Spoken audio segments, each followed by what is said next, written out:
Bunch of people on hold. You got Susie's listening. Please have your answer or your questions prepared, and we'll start with Bonnie, who's 42, calling from Brooklyn. Hi, Bonnie. Go ahead. Hey, Wendy. How are you? Hi, Susie. How's everything? Fabulous, Bonnie. My question, let me get straight to the point. I have a credit card that when I first got it, they made it seem like I took cash out on it, and they charged me $10 a month for it. And did you not take cash out? Did you not? What credit card company? Come on, use names. It's Applied credit card. Yes, I'll tell you who it is. Yeah, tell me who it is. Applied credit card, and they're from, I think, Georgia somewhere. But the thing of it is, when I called them, I said, I never took cash out on my card. They said that was something that I signed for. I said, I never signed for that.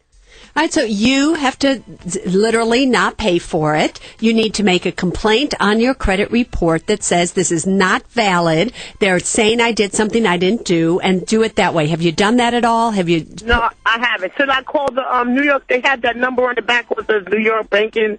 Something like that. Here's what you need to do. You can go to annualcreditreport.com.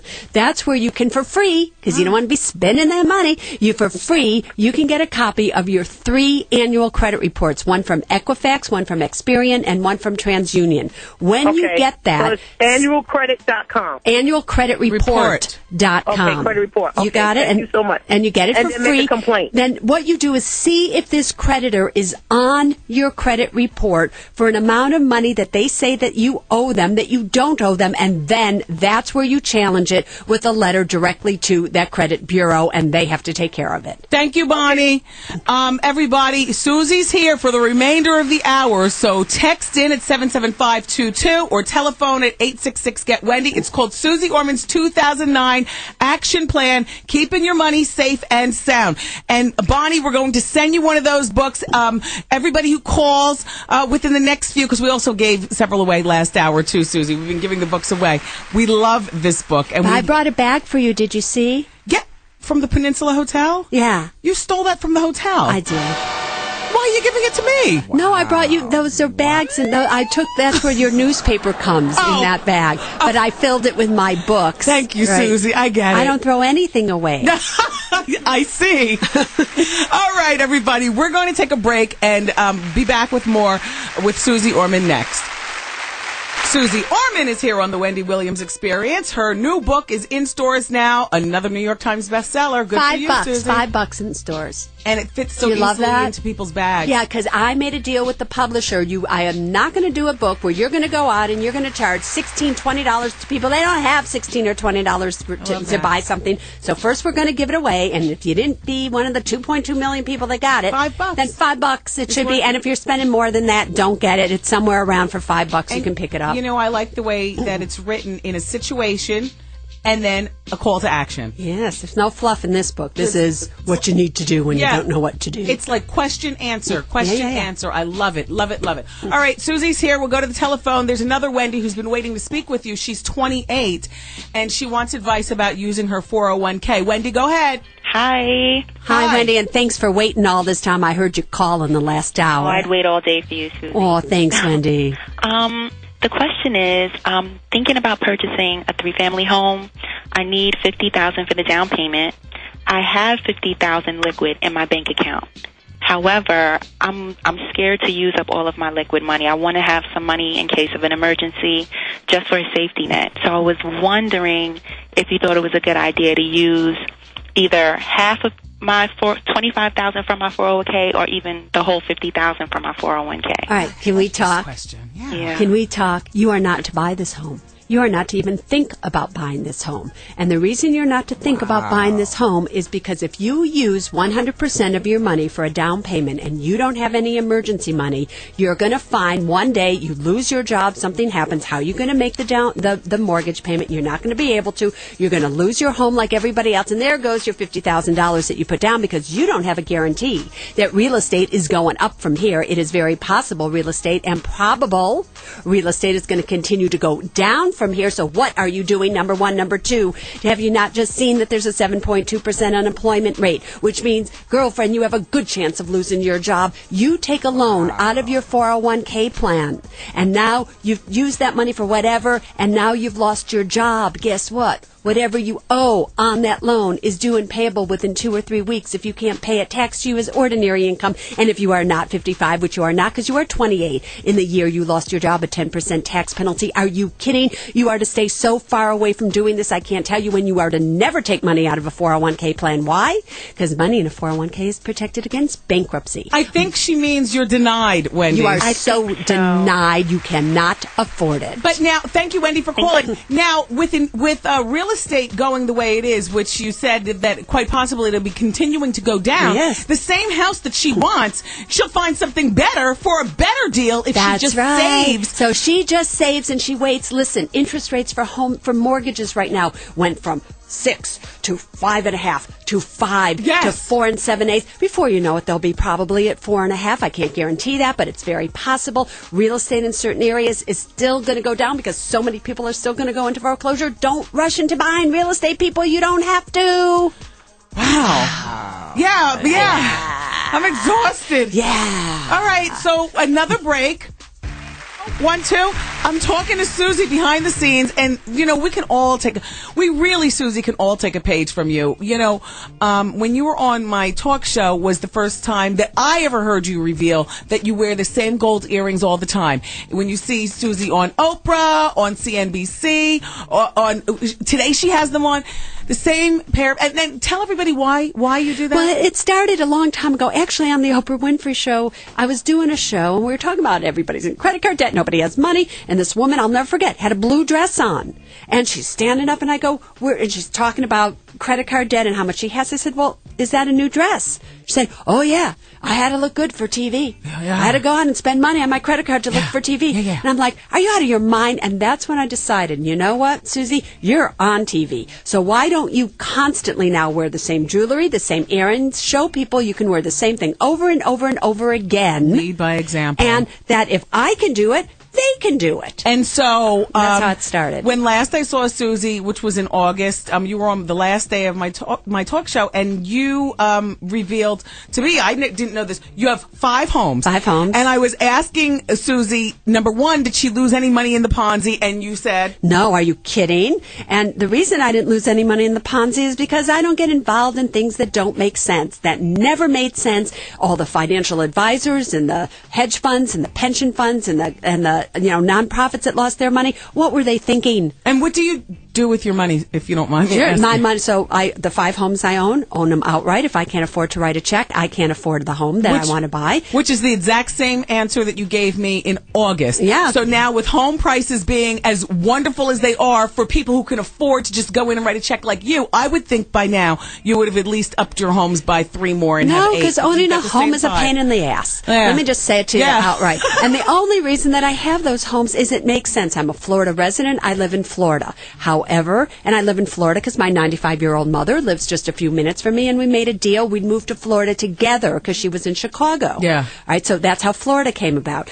I'm in New York to tape my show, so I need a place here. I don't want to stay in some hotel. Yeah. Whatever, and, move my clothes and do everything, so I have that. San Francisco, I always had a home there because originally, before I moved there, I lived in San Francisco, and I had another, so, they're where I do business. South Africa, I do business in South Africa, so I have a home there. And the great thing is that Susie said none of her homes are over 2,200 square feet. Yeah, that's the biggest home. The house that I have here in New York is 1,275 square feet, which was a move up to the 900 square foot apartment that I used to live in. Okay, so more with Susie.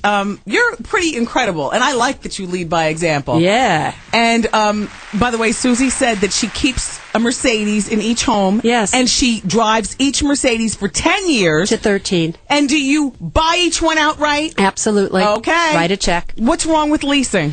Are you kidding? Leasing is the biggest ripoff out there. It's like, you're able to drive a more expensive car than you can afford. So it's $400 or $500 or $600 every month for the rest of your lives.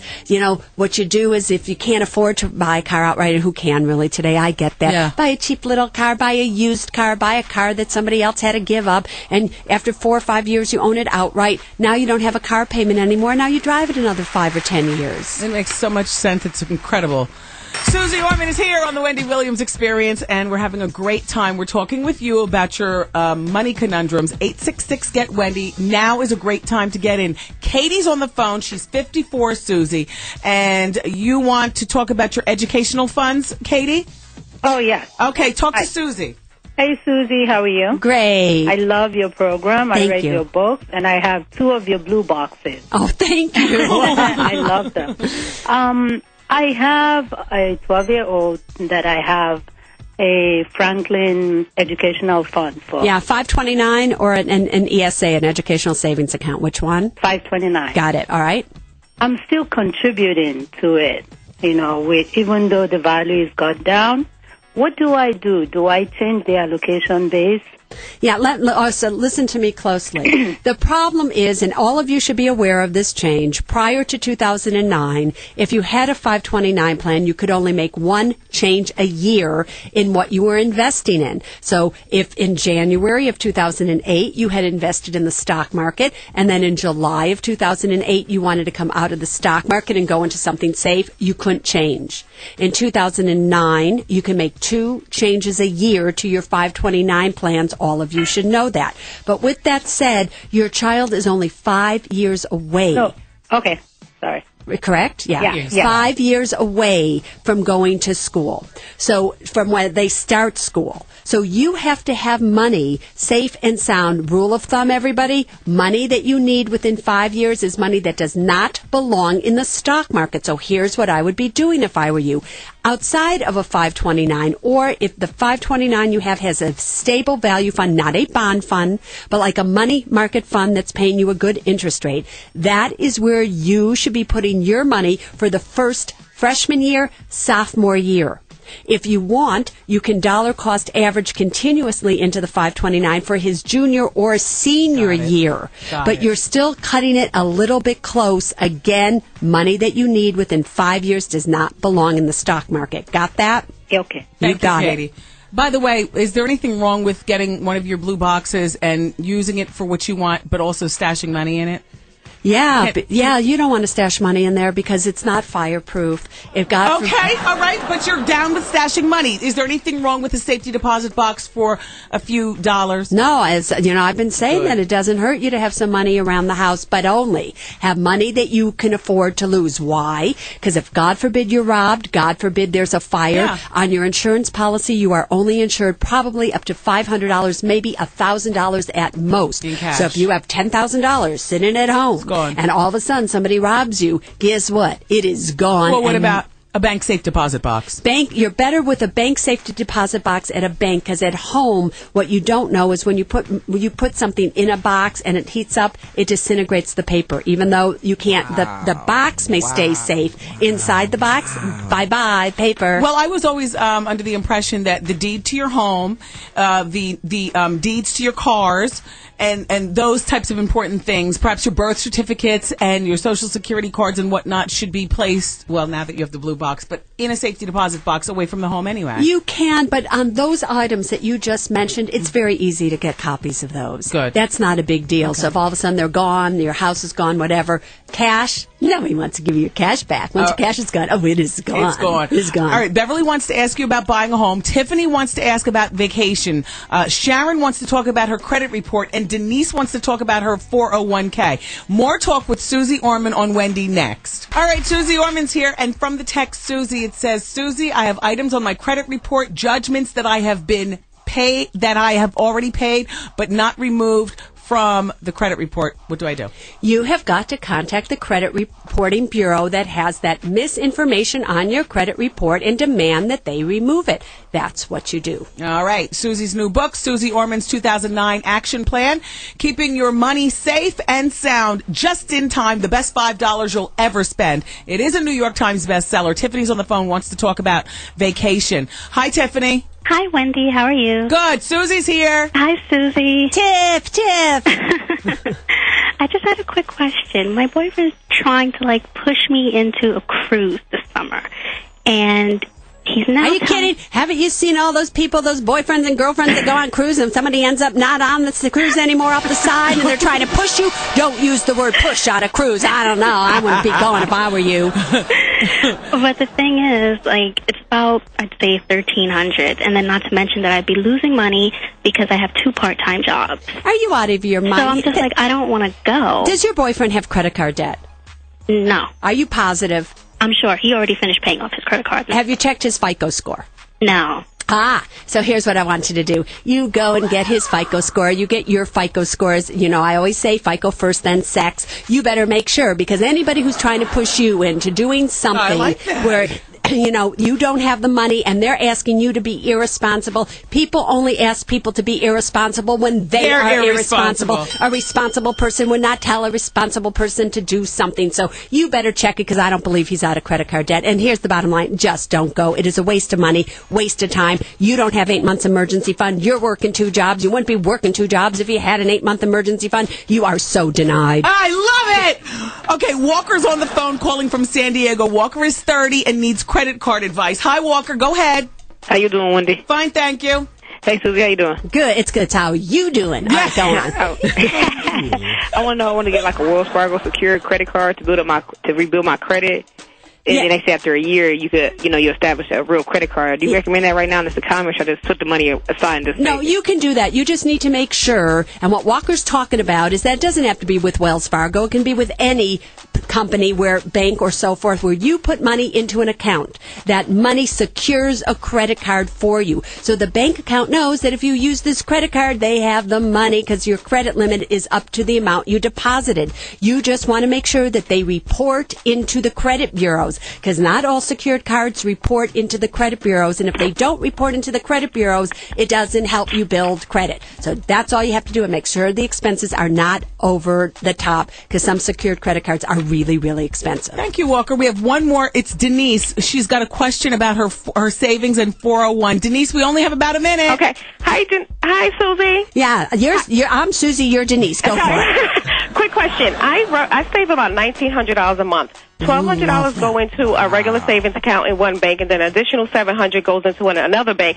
in a regular savings account. My question to you is, which account can I open up or establish to get me the best return at this point? So you just need to look at what is the highest yield that you can get on an account. Now, I'm just going to tell you, I have an account. It's called SaveYourself.com with TD Ameritrade. You should take advantage of it. Go to SaveYourself.com or SuzieOrman.com. It's right on the front page. If you put just $100 a month every month for 12 consecutive months, in the 13th month, they'll give you $100. That's a 15% return on your money. That's one account you should do. Then look at the highest yielding accounts that are out there, and that is where you should be saving your money. Now, the Save Yourself account, will I get penalized for taking it? Because Are you kidding? Okay. So when I tell you to do something that has any fees on it, any penalties, you can take your money out anytime you want. Are you crazy?